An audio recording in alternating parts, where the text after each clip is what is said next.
The brides of this year are insanely aggressive and offensive units, and this is going to be my builds guide and unit review of Duo Sharena, Bride Embla, Bride Lapis, and Bride Nel. So let us begin with the start of the banner in Duo Sharena, and she is a Lance Cavalier this time with Veronica, and she's got United Bouquet as her preferred weapon. This gives her -1 special cooldown, making no quarter into a 2 cooldown special, and if you run Gale Force on her, then it's going to be a 4 cooldown special. At start of turn, she's going to be giving herself the +6 attack and speed buff, and also the +1 movement.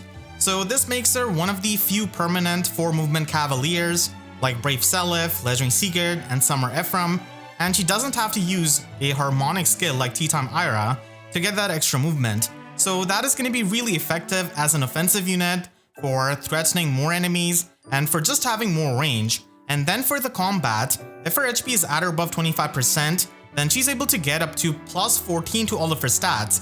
And this is going to be depending on the number of allies in 3 rows and 3 columns, centered on her ×3 and then added by 5. So it's a pretty generous range, and in the hands of the player, she's going to be getting +14 to all of her stats. She also has the full null follow-up effect built in this weapon, and she gets true damage based on 20% of her speed, except for the AoE specials unfortunately. And then she can heal up X HP per hit in the combat, and the HP that you heal depends on the number of spaces moved by whoever initiated ×3.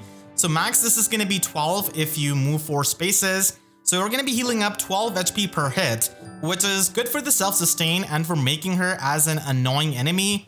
But it does come in the way of the classic Double Fury, Wings of Mercy Beacon Initiator type of build, but still she has a lot of the things going on with her kit, and she can still function really well as a Gale Force unit in Aether Raids offense. She also has her exclusive skill in Forever Yours, which is going to be giving her Canto Distant Traveled +1, which is insane with her 4 movement, and the max Canto you can get is 4, and if she initiates combat or if she's within 3 spaces of an ally, then she can get additional +4 to all of her stats, and also get 40% damage reduction on the regular hits, and then she gets the full tempo effect, which is actually kind of rare for the Cavaliers.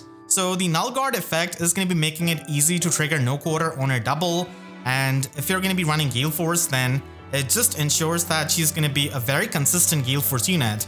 The defensive tempo effect can also help you, because if the enemy has got some kind of breath effect or some kind of special charges, then it is just going to be getting ignored. And then after she has acted, if any kind of ally of hers in 3 spaces enters into the combat, then they can refresh Sharena's action. So she essentially gets danced by an ally just entering in the combat within 3 spaces of her, and it also refreshes the use of her Canto.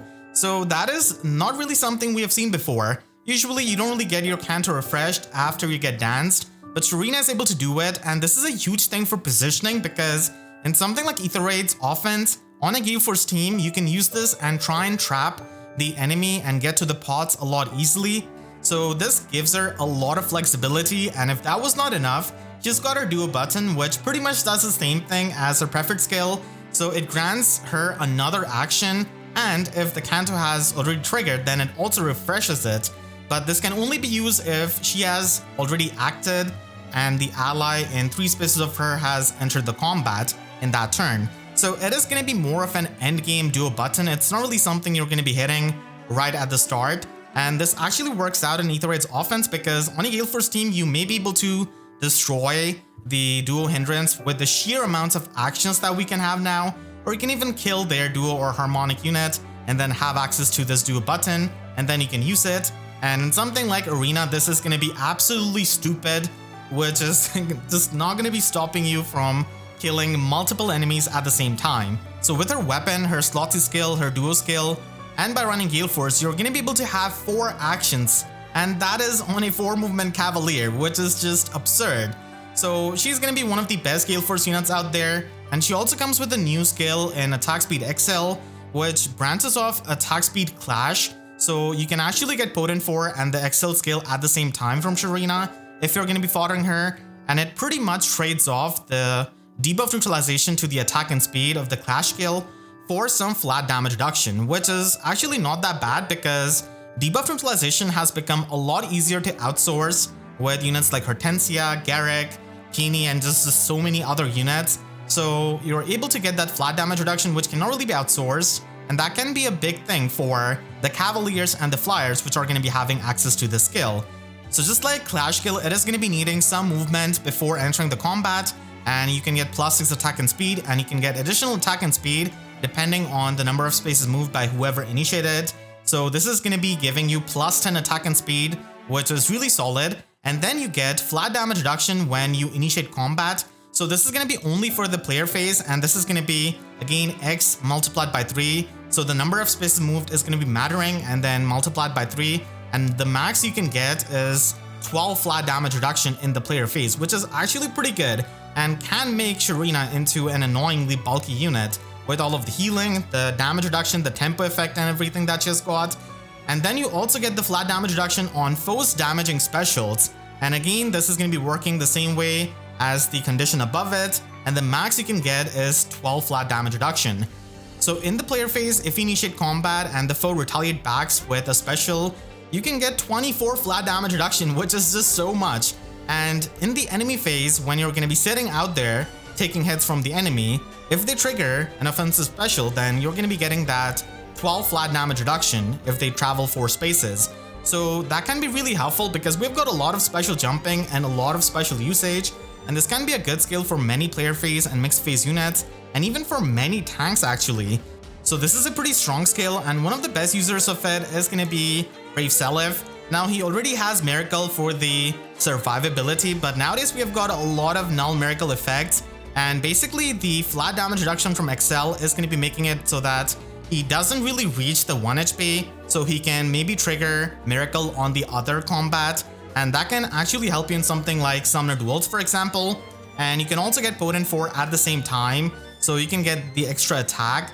And No Quarter is going to be the special of choice for damage reduction piercing, and he can move 4 spaces, so you can easily make use out of the Excel skill. Again, you're going to be trading away the attack and speed debuff neutralization by not running the Clash skill, so make sure you run the support skills and the support units so that you can not get stopped by the debuffs. It's worth keeping in mind that he's going to be getting a weapon refine in September of this year, so maybe you can wait until then before committing to this expensive fodder, and he becomes pretty annoying and bulky with a build like this and the damage reduction and his Miracle. And the flat damage reduction he gets is unpierceable, so that always helps. And an honorary 4 movement Cavalier is of course Brave Crom, who can copy the +1 movement from so many units, so you can run speed defense near trace to get the Canto 2 out of it, and inside attack speed is going to be giving him another visible status effect. No Quarter is amazing with his special charges, and attack speed XL just makes it so that he's a lot more likely to survive and then just nuke the enemy with No Quarter. It can also be an option on many Beast Cavaliers and Flyers so that they can get that flat damage reduction, and Arcane Nihility is going to be a decent weapon that many of the Beast Cavaliers can run, and then you can stack up the damage reduction with Beast Sense. The damage reduction of Arcane Nihility and Beast Sense is pierceable, but again XL gives you that failsafe with that flat damage reduction. Halloween Anna is also a pretty good option. She does have Rain Snap, so she can get that extra movement, and something like this could be done in Summoner Duels where Mythic Loki is seen quite a lot. So Prime skill is actually not that good and it has fallen off quite a bit. So this way she can get the flat damage reduction and be a lot more bulky and annoying with Emblem Ike, the Gambit damage reduction, and also Miracle as the special. And she can run Soaring Echo as the attune skill, so this can enable the warping and provide more utility to your team. And like I was saying before, this could be run on tanks actually, and this is going to be giving you that flat damage reduction against the Cav lines, against the Cav threats, or just threats which initiate combat by moving a lot of these spaces. And Attune Sita is a pretty good option because she gets 24 flat damage reduction essentially against the cavalry foes. And with attack speed XL, and if the Cavalier triggers some kind of special, then she's going to be getting additional 12 flat damage reduction. So that is quite a lot. So it makes her a really nice anti-cavalry unit. And then you get even more unpierceable damage reduction with Godlike Reflexes and Emblem Ike. So that just makes for a really deadly combo. And another unit who can stack up a lot of flat damage reduction is Legend Corin after Refine. So she has got amazing Weapon Refine and Remix. She's got Negating Fang too, and she can run Lagu's Friend. And Lagu's Friend doesn't really care about the cooldown of a defensive special. So the 3 cooldown requirement is not going to be there, so she can run this. get even more flat damage reduction, then stack it up with attack speed XL, and function as a really solid Omni tank. Back to Bride Sharena, she also comes with Potent 4, which was introduced with Emblem Heroes, and I didn't really think that we would get this on another unit so soon. So this is a huge skill, and this is going to be a recap and simplification of it so that you can understand what it does and how you can make the best use out of it. So it inflicts -4 speed and defense debuff on the foe in the combat. You also get 30% damage reduction from the attacks in the combat and also from the AoE specials, and it triggers the potent follow-up X% in the combat if unit speed is greater than or equal to foe speed -20. So that just makes it a lot more simpler to understand compared to whatever description that they've got. So hope this does make sense. Now, what is potent follow-up X%? So basically it is going to be an additional follow-up attack that is going to be immediately triggered after your standard follow-up. And if you cannot really make a follow-up attack, and if you're not fast enough, then the potent follow-up attack is going to be acting like a regular follow-up attack.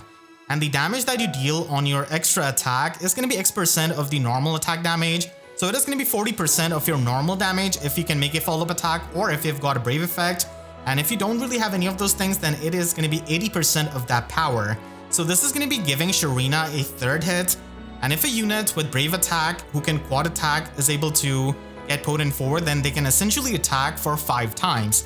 And keep in mind that potent follow-up attack is immune to the follow-up denial effects of the enemies and also to the null follow-up effects. So overall, this is going to be helping Sharena just kill a lot of the foes and trigger another attack, and that goes well when she can act so many times. But as you'll see later on, there are definitely other skills that you can run in her slot bay, and even though potent 4 sounds like a really complex skill, I'm not the biggest fan of it, and I think it's a bit of a niche skill. Overall, Duo Bride Sharena is an incredibly powerful cavalier and easily one of the best cavaliers in the game because she's got that 4 movement, and that is always going to be relevant, and she is going to be functioning as an amazing Gale Force initiator in Aether Raids offense. She can also function as a hit and run unit, and she's just really flexible because you can have any kind of ally attack near her and then refresh her action. And she's also going to be having applications in Summoner Duels because she can be run with the Pathfinder effects of Dagger, One Tribe Dagger and stuff like that, and extend her range even more. But there, it is going to be a bit map dependent because trenches can be a bit annoying, and in that case you can run her with Gdaean Lind or Nabata Gren so that you can get that unhindered movement. And there she's also able to do a lot of things, but the competition for the nukes is insane in Summoner Duels. So she's definitely more of an Aether Raids offense unit, and the amount of actions that she can give you is incredible because you want to have as many actions as you possibly can on a Gale Force team so that you can kill all of the enemy's units except one, then trap that unit, and then get to the pods. I kind of wish that she was not a Lance Cavalier, instead maybe a Sword Cavalier, because Winter Edelgard is also a Lance unit, and that kind of overlaps for a Gale Force team. They're both going to be getting stopped by the green near saves. But then again, we've got Bride Embla who can just disable the save skills in the light season, so that could definitely help Sharena quite a lot. So sometimes, even with her 47 base speed and 44 base attack, she can be deceptively tanky, and those are going to be the main super boons. So speed asset is going to be the main IV you should be going for, and then if you have an Ascended Floret, then attack is going to be the next option. On super budget, there's not a lot to be done. You can run attack speed catch because she can still function in the mix phase and be tanky, so that's why getting that in the enemy phase is not the worst thing. But if you want the full offenses, then Blade Session is going to be the choice, and she's going to be an incredible unit to be used in Aether Raids offense. She is going to be needing Emblem Heroes to have a 3 cooldown Gale Force, and then you can run her with Bride Embla who can disable the save skills.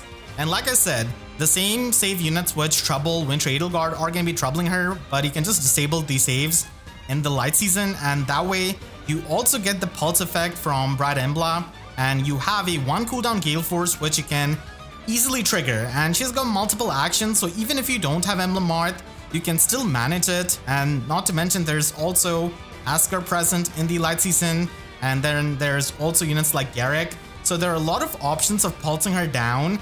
And again, even if like she doesn't trigger Gale Force on her first combat, she's so flexible that you can just have other unit come in and just attack the enemy and then refresh her. And she can even be used with many units to simply reposition them forward. And if they have extra action like Duo Female Robin, then that is just the cherry on top. So she can function as a Gale Force unit, as a hit and run unit, and also for the positioning. And just overall, she's going to be a complete package if you're looking forward to Gale Forcing.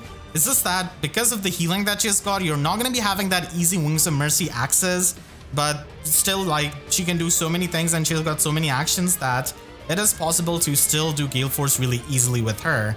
But you can also use her as a Wings of Mercy Gale Force unit, which a lot of people might prefer instead. So if you don't really want to use her as an initiator, then she can just come in with Wings of Mercy 4 and just abuse the multiple actions that she can get. And for that, you don't really need attack speed XL. You can just have Flared Sparrow, and that way you can set up the flame terrain. And she is just genuinely so flexible even as a Wings of Mercy unit, because she's going to be having the warping and the Canto Distant Traveled and the tempo effect.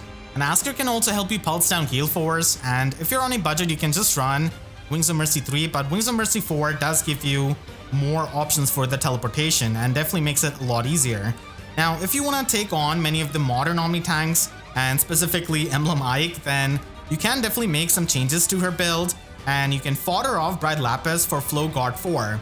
The null follow-up of it is going to be overlapping, but that's fine. We're still going to be getting the Guard effect, which has amazing synergy with the full tempo effect of her Slotsy skill. So the enemy is not charging their special unless they have Null Guard, and then you get the Scowl effect. So the Scowl effect is going to be helping you take on Emblem Ike consistently because he's not going to be triggering his Great Aether, and you can pre-charge your No Quarter with Emblem Marth and then immediately hit with it and then trigger it again in that same round of combat, and it's going to be making it really hard for many tanks, not just Emblem Ike, just many tanks for surviving that. And Hardy Bearing is going to be disabling the forced desperation of Emblem Ike, so that could be the Sacred Seal you can run. And if you really despise facing Emblem Ike, then this is going to be an option, and Flow Guard is still a really good option for her, even though it might feel a bit weird with the Excel skill, which wants the foe to trigger a special and then you've got the Scowl effect.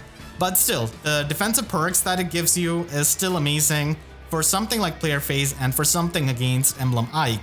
And then we have got the max investment build for arena usage, and in arena she is just going to be making it like an easy mode because she can do just so many things, so many actions.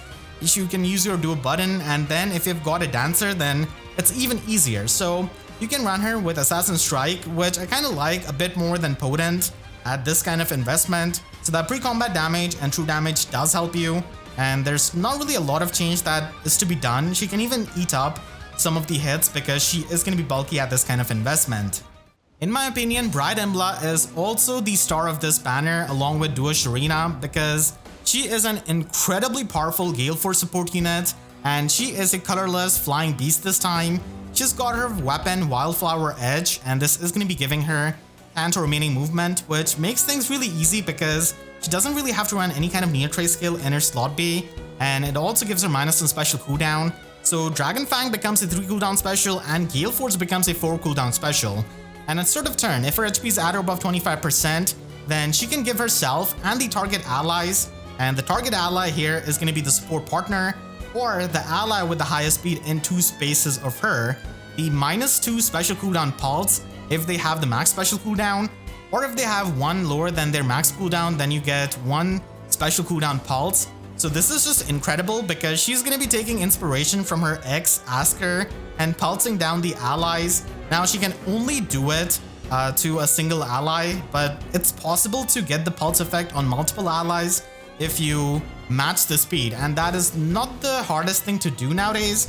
But still, this is going to be really helpful for pulsing down her own Gale Force and the allies' Gale Force, and also the AoE specials. And then for her combat, she can get +X to all of her stats, and this can go up to max 14, and this is going to be depending on the number of foes in 3 rows and 3 columns, centered on her, multiplied by 3, and then added by 5. So Sharena takes in the allies into the account, and Embla takes the foes into the account, which is quite fitting. She also gets true damage based on 20% of her speed.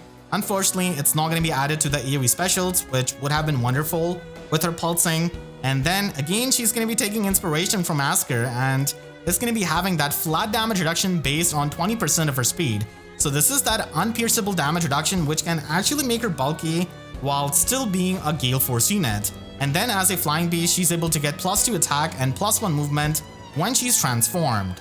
She also gets an upgrade to her Severance and Absolute Closure, so just like Severance, this is going to be targeting the foes in 3 rows and 3 columns and inflicting them with the Undefended status, which disables their save skills, and the Feud status, which disables their drive effects.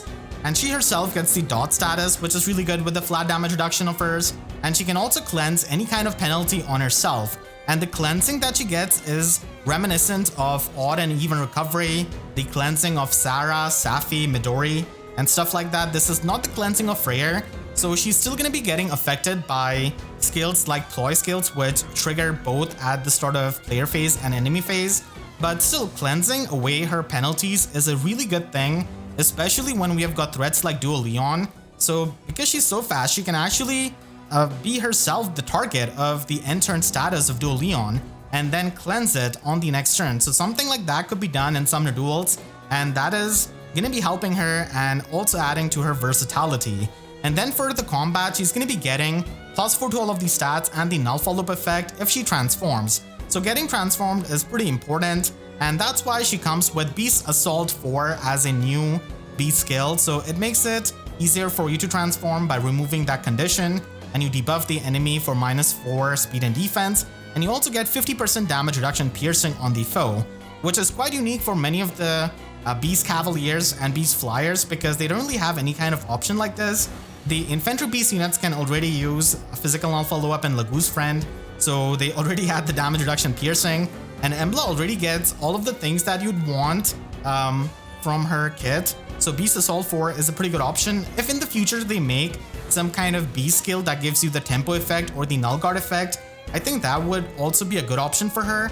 And she also comes with attack speed wild, which is going to be giving her +7 attack and speed in the combat, and also special cooldown charge +1 on both enemies' attacks and her own attacks. So this allows her to easily trigger high cooldown specials like Gale Force and also Miracle. And if you run something like Luna, then you can actually trigger it twice in a single round of combat. This also heals her up for 7 HP, which again is not the best thing if you're trying to make her a Wings of Mercy beacon.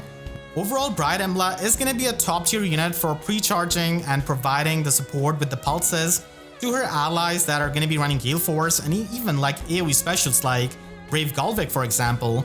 And she's going to be a timeless unit because just look at Veluria. She's still used even to this day because of the support that she can provide. And Bride Embla is basically an upgraded and a much better version of Veluria. Veluria is an infantry unit and can run infantry pulse 4 and take advantage of those skills, but her combat has aged quite a bit and it kinda sucks, whereas Embla has got the modern stats, base 47 speed with a super boon, base 45 attack, and she's got null follow-up, she's got counter remaining movement, she's got the true damage, she's got the flat damage reduction. There's so many things over Veluria, and Veluria does not disable the save skills of the enemies. So that is a big thing, and if you are a Veluria user, then Embla is pretty much going to be another unit you can get to use in the other season. Disabling the save skills is really absurd with Absolute Closure because it means that there's nothing coming in the way of you Gale Forcing against the enemy's Aether Raids offense team, unless they've got Freyr, and that's why she's going to be a lot more focused towards the light season, because in the Astro season there's going to be Freyr, and I have seen some try-hard players use off-season Freyr in the light season, so watch out for that if you're going to be using Bride Embla. So ignoring the save scales is really good, especially with units like Bridal Sharena, Winter Edelgard, and just so many of the Gale Force units. And Embla herself is actually a pretty good Gale Force unit because she gets the pulses, and she's got that extra movement and all of the things that can make her combat a lot better. So like, she's very versatile, and she could be used with Brave Galvik so that he can pre-charge the AoE special, and this way you're going to be ignoring any kind of far save unit that could have stopped the AoE special and stopped the assault of Brave Galvik. And in Summoner Duels, it is going to be a bit map dependent for the usage of her Slotsy skill, but she still has value because of the pulses that she can provide, and definitely is going to be a lot better than Mythic Embla. If you're going to be using Bride Embla even on a budget, then just get rid of that Dragon Fang. She's meant to Gale Force, and she's got the wild skill to easily trigger it, and this is going to be so much fun even if you're a casual player. She just shreks through things even on auto battle, so I think this is something you should be doing. And if you're going to be using her in Aether Raids offense, then you could run her with Wings of Mercy 3 as a follow-up unit. So she's going to be giving the pulses to your main initiator like Bridal Sharena or Bridal Lapis, and then you can just come in with Wings of Mercy and Gale Force with her, and she is to be run with her X, Asker again, because it allows her to transform, because we're not running Beast Assault here, as you can see. And you do get the counter remaining movement with her weapon, which is good for the positioning, and if you have Wings of Mercy 4, then that could be done. But if you want Bride Embla to be the center of the action, then she could function as a Gale Force initiator herself, because you can run Double Fury build, and by having minus HP IV, you are going to be able to always get into the Wings of Mercy range in 2 combats. And the best thing about her is that she disables the save skills, and then she can just go ahead and even one-shot a squishy unit or a squishy cavalier and trigger Gale Force and enter into the second combat and then fall into the Wings of Mercy range. So you're going to be having instant Gale Force, because with Emblem Marth you've got 3 cooldown Gale Force, then she gets the 2 pulses, then Asker gives another pulse. So even if that enemy or that squish unit has got some kind of guard skill, you're triggering Gale Force, and if you don't have Emblem Marth it can still work out, but this is basically the peak usage of the pulses effect to have that instant Gale Force. And this is going to be so much fun because not a lot of flying units can function as a Gale Force initiator, not to the degree and the amazing offensive prowess and support of Embla. So this is especially useful on that desert map where we have got the mountains, and Embla doesn't really care about the mountains or the save skills or whoever is on the other side. She just needs to get smited, and then she's going to be starting the action. So that is just really fun as a Gale Force player. And if you're trying to use her always in Aether Raids offense as a Wings of Mercy follow-up unit, then the tier 4 version is a good investment. You'd only need the wild skill if you can instantly charge Gale Force with Emblem Marth and Asker. So Flared Sparrow is a lot better for that pre-combat damage and for getting the kills and setting up that flame terrain. And she could even be used in Summoner Duels because, like I said, she provides the pulses, which is really helpful in pre-charging the specials of your units. And she has got that extra movement which could always be copied by someone like Brave Crom, so that is another utility. And then she has got the cleansing in her Slotsy skill. So if Dual Leon is going to be attacking you, because of stacking up the speed on her, she's going to be likely getting her action ended, and then the next turn she's going to be able to cleanse that and act again. Not to mention, if the map is good enough, then her Slotsy skill can be really annoying and genuinely threatening against many of the just turn 1 setups with Nabata Grand, Dagger, Pathfinder, Brave Crom, and all of that. So I do think that she does have place in Summoner Duels, and she could be used with a defensive special there because she's more there for the pulsing and the support and for soaking Dual Leon's end turn status. So that's why you could run Pavis or Aegis. You could even run Miracle because it can work and be really annoying, and this way it can also help her stay alive, which can help you win the matches. And then finally, if you really want to use Bride Embla in Aether Raids defense in the Anima season, then it is something you can do, and Luna is going to be the special you can run because with the wild skill you can trigger your Luna again on your double, and she's going to be doubling with her high speed, null follow-up and everything that she's got. And this way she's able to disable the save skills even in the Astra season. So that is going to be genuinely annoying for the people who depend on that. And she also takes care of any kind of drive support of something like Veil, for example. And she can also provide the pulse support to any kind of ally who wants to pre-charge AoE special to get rid of Emblem Ike. So that kind of support is really unique, and even though ally support is not active in Aether Raids defense, it is going to be targeting the ally with the highest speed, so you can pretty much try and make it so that the one ally who wants to pre-charge their special has got the highest speed, and then Embla can just pulse them. Bright Lapis is a Sword Cavalier this time with Wildflower Edge as her preferred weapon. This also has counter remaining +1 movement just like Embla, and she also gets minus on special cooldown. And if she enters combat in the current turn, then any kind of ally in 5 spaces of her can warp to a space within 2 spaces of her. So this is the warp beacon type of thing that we have seen before with Young Emran, and Lapis does this to only allies that are in 5 spaces, but still that is a huge range and that frees them up from running Wings of Mercy. So again, it goes back to Aether Raids offense where she is a really good initiator because you don't really have to run Wings of Mercy 4. And then for her own combat, she's able to get 5 to all of her stats and additional stats depending on 15% of her visible speed. She also gets true damage based on 20% of her speed. which seems to be the tradition of this banner. And then she's got damage reduction from foes' first attacks, including the brave hits. So it is going to be 80% damage reduction on the first combat of both enemy phase and player phase. And afterwards, you get 40% damage reduction. So it's actually a lot of damage reduction, even though it's pierceable. And then in the player phase, if she initiated, then after the combat, she's able to do 10 splash damage to the target and foes in 2 spaces of that target. And also the new Share Spoiled status. This is only going to be affecting that one target foe that lives. And Lapis has to survive herself to put the status on the enemy. So what does Share Spoils do? It basically allows you to have -5 debuff to all stats of the enemy in the combat who's affected by the status. And then it also gives 100% damage reduction piercing to any ally who's going to be attacking that enemy with that status.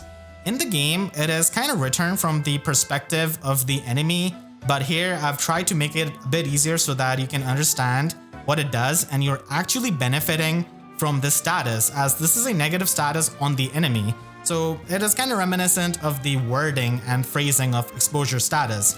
And if any kind of unit initiates combat and if the foe with Share Spoiled status is defeated in the combat, then they get Gale Force. They can act again, which is insane because you can have a unit with such Warp Beacon type of playstyle just have any kind of ally come in and get the Gale Force effect. Now again, you ideally don't want to have the enemy live, but if you come across some kind of annoying tanky unit, then this could be an insurance so that you can have another ally teleport and kill them. So this is more like a bonus and not something you should be playing around and completely strategizing against. It's just a failed safe. Now this effect is going to be triggering before the Gale Force special, so if both of the specials can trigger at the same time, this is going to be taking the priority. You probably already know this if you've used any kind of Edelgard in any capacity. She also comes with Panic Smoke 4, which is going to be inflicting that survived target and the foes in 2 spaces of that target with the panic status and the debuffs, and she also gives the foe penalty doubler status to her allies. So it just goes well with her playstyle and the thing that she's trying to do. She also comes with the tier 4 version of Flow Guard, which is so much better than Flow Refresh. So this is going to be a player phase only skill, which inflicts -4 speed and defense debuff on the foe.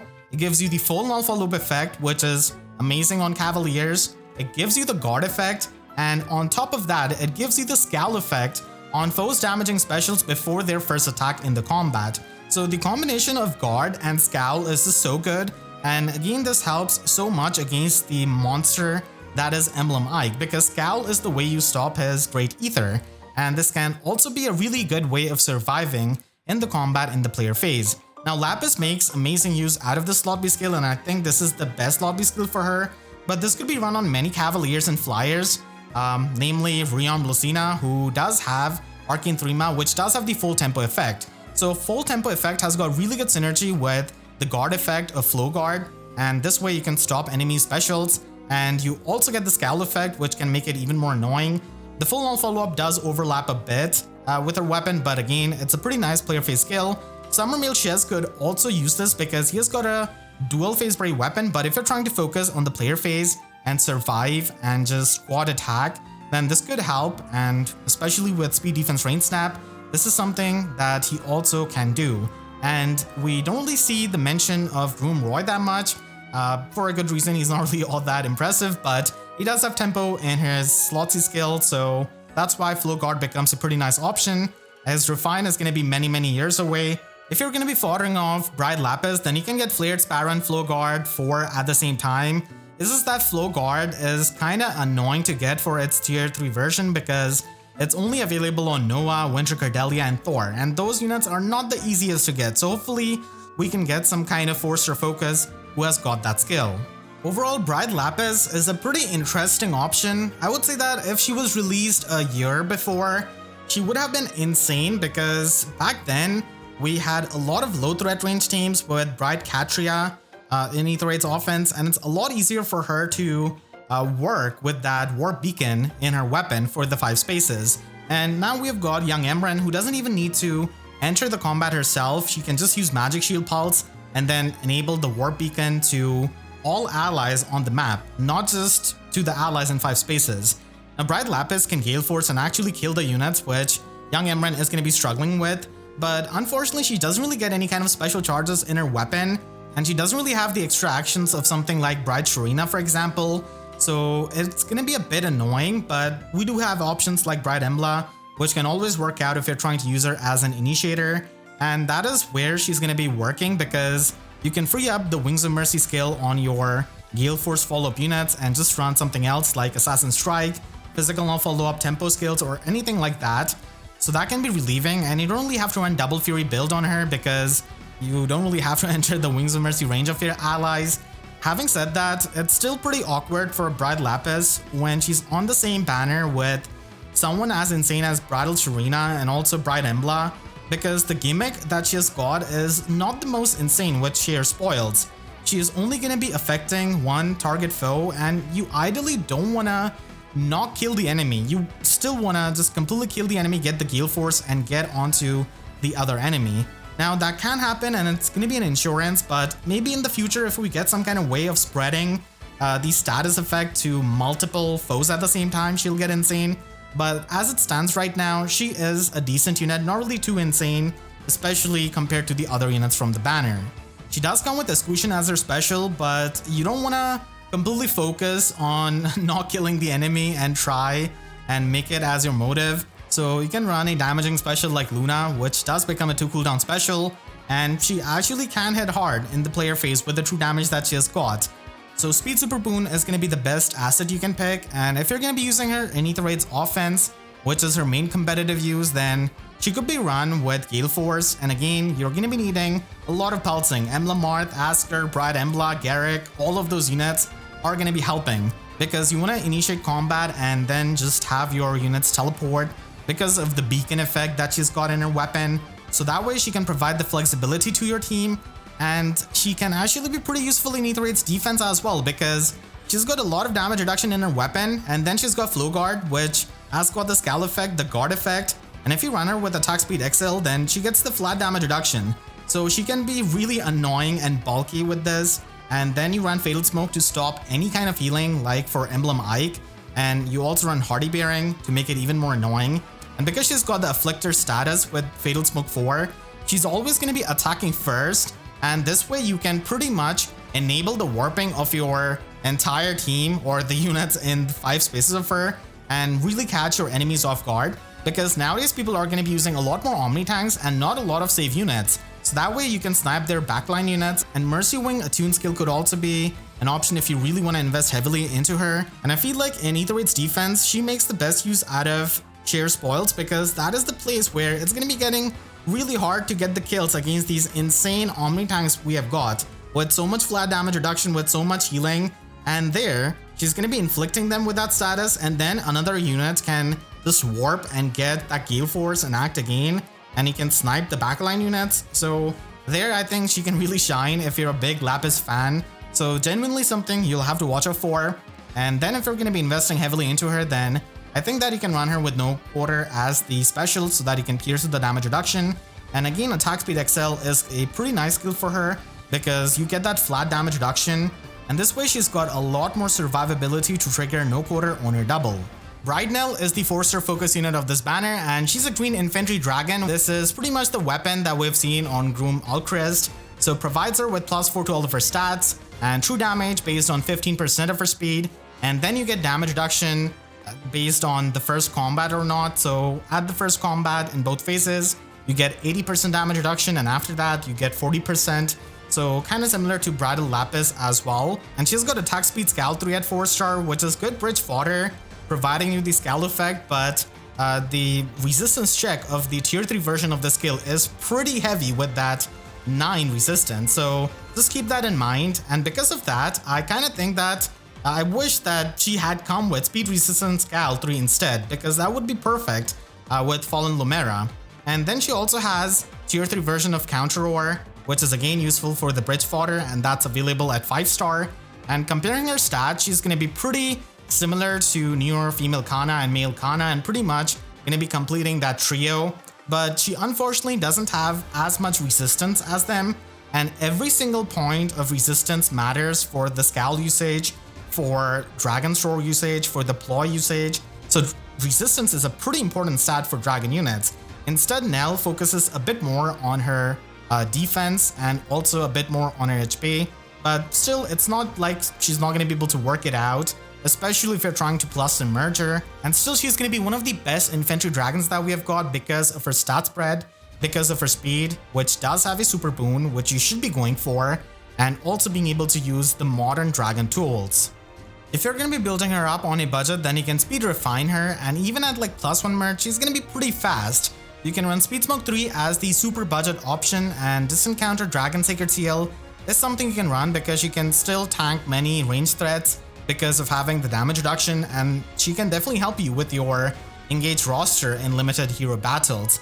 But if you're going to be investing a bit more into her, then you can summon Fallen Lumera, and she's going to be the perfect fodder unit because you can get Arcane Feldstone and Counter Roar 4 at the same time, or Speed Resistance Scowl 4 at the same time.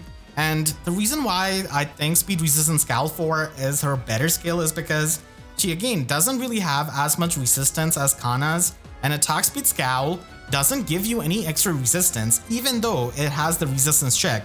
So getting the resistance out of this variant is a lot better, and Arcane Feldstone is a much better weapon, giving her that full null follow-up, giving her these special charges, and +14 to all of her stats. And with the -1 special cooldown, you're able to retaliate back with icebergs, which are going to be doing a lot of damage. And Attack Speed Oath 4 can be a pretty nice medium investment skill that you can easily get out of Divine Codes. And Speed Ivy is something you should be picking, and if you have the Ascended Floret, then absolutely go for her resistance because it's really important with the Scout skill. And you can also run newer Male Kana's Dragonstone Plus, which is going to be giving you full null follow-up and flat damage reduction, which is really valuable because we have got a lot of damage reduction piercing nowadays. And because Dragonstone Plus doesn't have -1 special cooldown like Arcane Feldstone, you can actually run Dragon's Roar and run Lagoo's Friend with it. So Lagoo's Friend does have the special cooldown requirement where it needs the special to be at 3 cooldown if it's an offensive special, and that's why this is something you can do, which you can only do with Arcane Feldstone.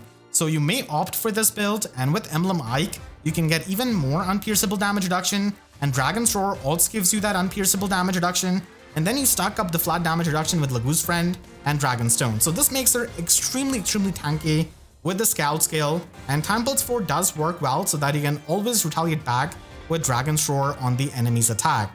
If you don't really have Lagoo's Friend, or if you don't want to run it, then Speed Resistance Bulwark 4 could be an option that you can also run, and it does give you the healing and the super obstruct effect, and you can get it at the same time while getting Dragon's Roar. So it does work out, and it could be done with Arcane Feldstone, and because we're not running Lagoo's Friend, you can just run Dragon's Roar and retaliate back with it because of the special charges of Arcane Feldstone, and a ploy skill at max investment is definitely something you can run.